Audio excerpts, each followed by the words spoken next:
Hello and welcome back to another Demis Hellen tutorial. As you can see, we have a drum loop playing and everything is coming from Hive 2.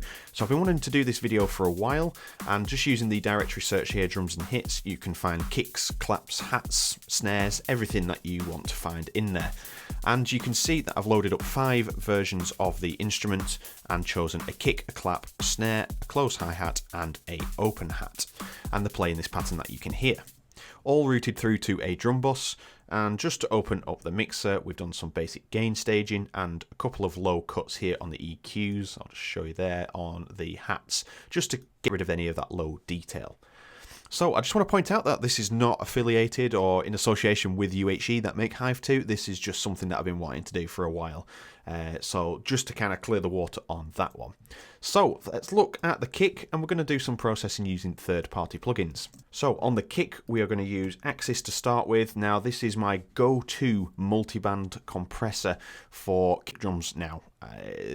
Just the simplicity of getting the sound you want is so easy using the handles here, etc. And the upwards compression really adds that kind of extra dynamic that you can't get with some of the other multi-band compressors. So I'm going to focus in on the kind of flubby side of this kick, which is about there. And I'm going to use some upwards expansion.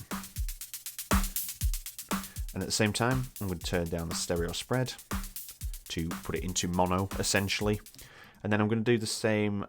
We're on band 1 there. So band 2, stereo spread, upwards compression.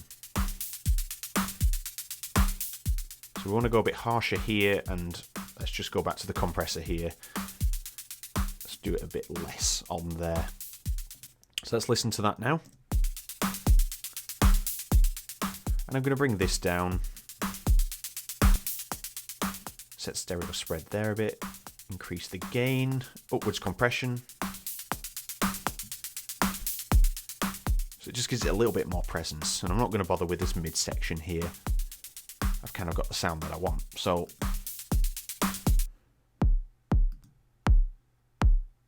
we've increased the low end, and we're just keeping everything under control at the same time. So that is using Axis. And then I would tend to put it through another EQ just to tidy it up a bit more, but we'll leave it with Axis because that does sound pretty nice with the mix.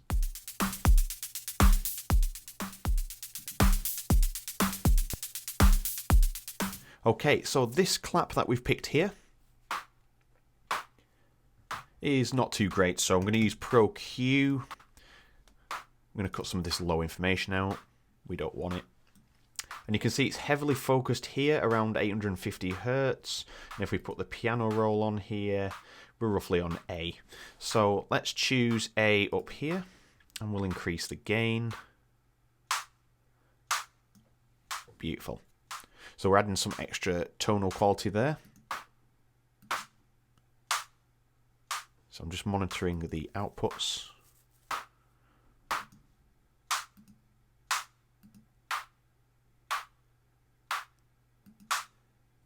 Okay, so we're just going to reduce that just by about a decibel, just to bring everything back to where it was. It's just brighter. And that is probably it for that particular clap. That is just something I want to do just to increase its crispy detail. But we want to focus on the snare where the power's coming from. And on the snare, we are going to put Pro Q3.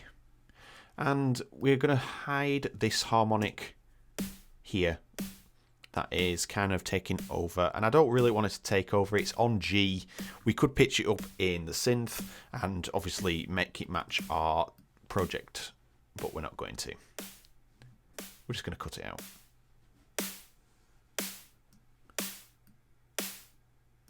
We'll make this a little bit less harsh on the... So we still want a little bit of power, but we don't want it to be taking over. You can see how much reduction it's already had there. Okay, and then we're just going to do a bit of a roll off on the top.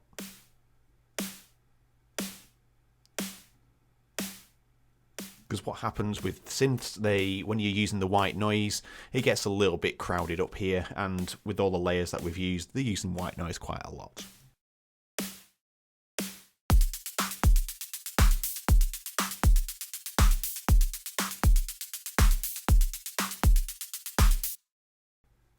And on the hi-hats, we've already got our low cut using the built-in EQ.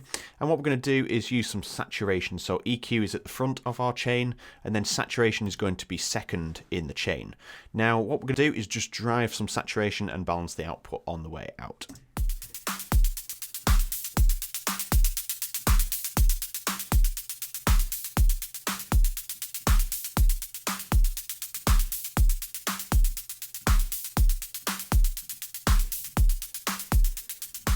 Okay, that is sounding good, and then let's just have a quick look at our open hats as well. So we've got our EQ in play, and we haven't got any saturation on there, so shall we use some? Let's drag it over here. We use tape saturation on the other one, let's use some tube saturation on this open hat, just to give it a bit more presence.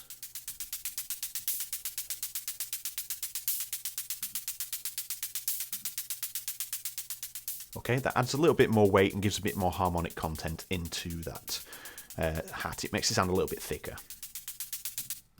Alright, so now we've got everything here.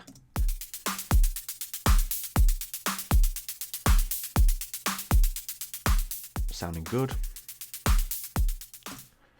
I want to add some character into this now. So using Tal Reverb 2, because it's free and you can follow along with this one, we're going to make this kick drum a little bit roomy.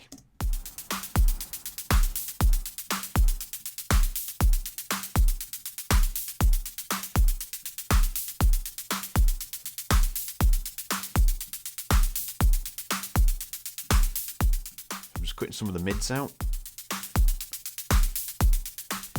So it's just giving it a little bit of room for the kick to operate in. And we're going to put through the whole drum bus through a reverb as well. So I don't want to go too crazy on this.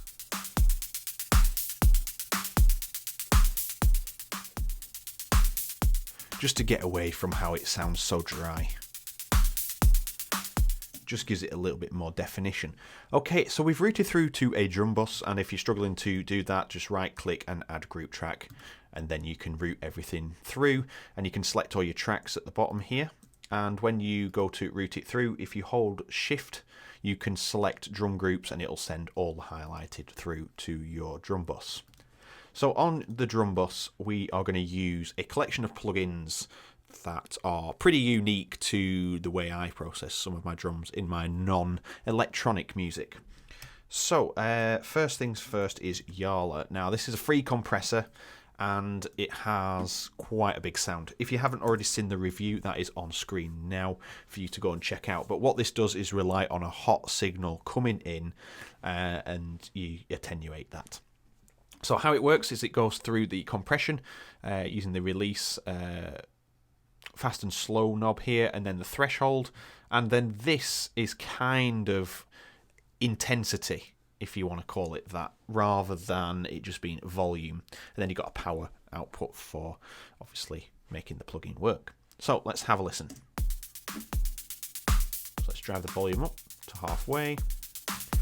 Let's attenuate this, increase its presence. So you can see now the compressor is working pretty hard. Turn this down to fast and dial it back.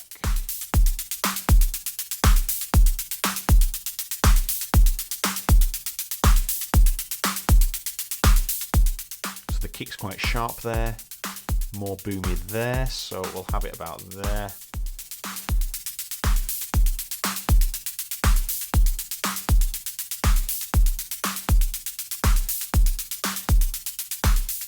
And then this is like your intensity knob. It just goes nuts.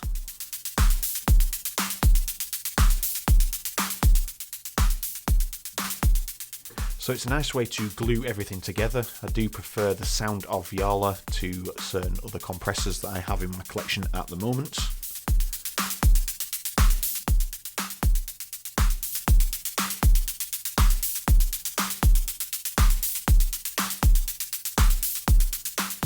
Okay, sounding really good there. And then I'm just going to put this through Pro Q3 just to see what's going on. And we're going to turn off this top end a little bit. So we'll put it as 6 dB per octave. turn it down to about 12 or 11.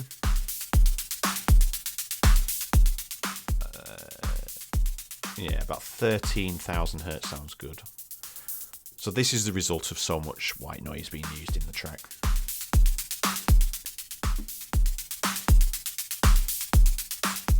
Okay, we'll do a bit of mid-side processing as well, so I'm just going to get the mids. Just boost this section here.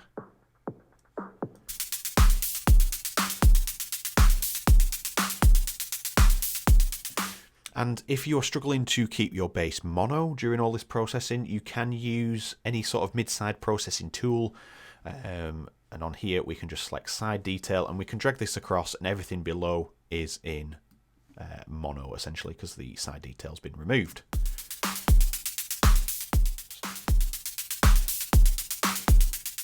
More noticeable in your headphones.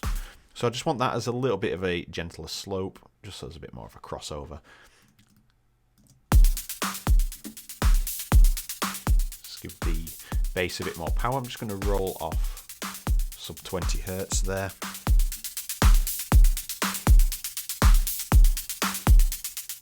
Okay, that sounds good. So that is prior to Pro Q3 being used. So I'm going for that darker sound. As you can hear, I'm removing a lot of the higher details now. It sounded quite nice. With Yarla on, obviously you can hear that the claps and snare go a little bit grittier, and I'm going to leave it there because I do like the sound of it, but if you are wanting it to be a little bit clearer, go back in and do some processing before it enters Yarla, and you'll kind of get a nicer sound, and you can balance it back out after. So it's quite clean and crispy there, and then it's dirtied up as it goes through Yarla, but that is the effect that I'm going for there. But you quickly forget that this is going through synths. This is Hive 2 playing all these sounds. There is no actual drum sounds here. So this is the thing that you start to get lost in because it just sounds really good. And finally, we're going to add an effects track here. So Tal Reverb 2 is already there, so we'll call this Reverb Mixer. Okay, loaded up Tal Reverb. I'm just going to push up this wet signal room size just a little bit less there, remove some of the basses, and that should do. Then on the drum bus, I'm going to hit Reverb Mixer, so we are using that. Let's turn this right down and bring it in slowly.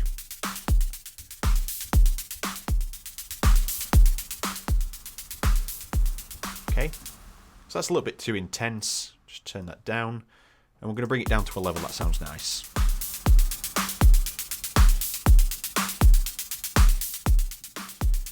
And we're going to remove any detail from the reverb that is sub, say, 500 hertz. And we'll make that quite a gentle slope.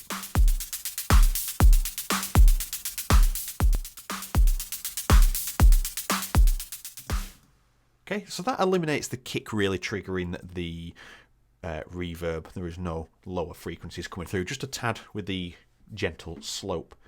And finally, on the hats here, I think I just want to give them a little bit more movement. So we're going to use SoundSpot Evade for this, just because we have the options to kind of emit certain frequencies here. So 50%.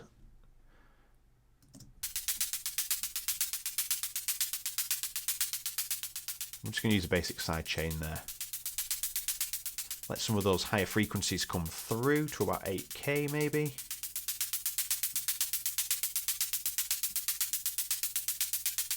So that's a little bit more intense. You can hear there's intensity there. And that's a bit smoother. And I'm preferring the smoother sound. We're going to throw that out to the mids a little bit.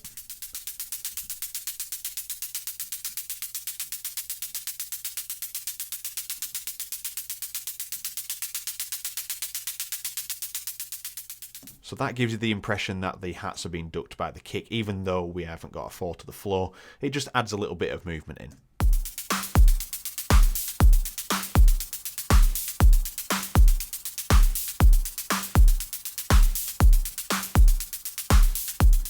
Okay, so that is processing a set of percussion samples from Hive 2 through some basic mixing here, and then through to some inserts on here.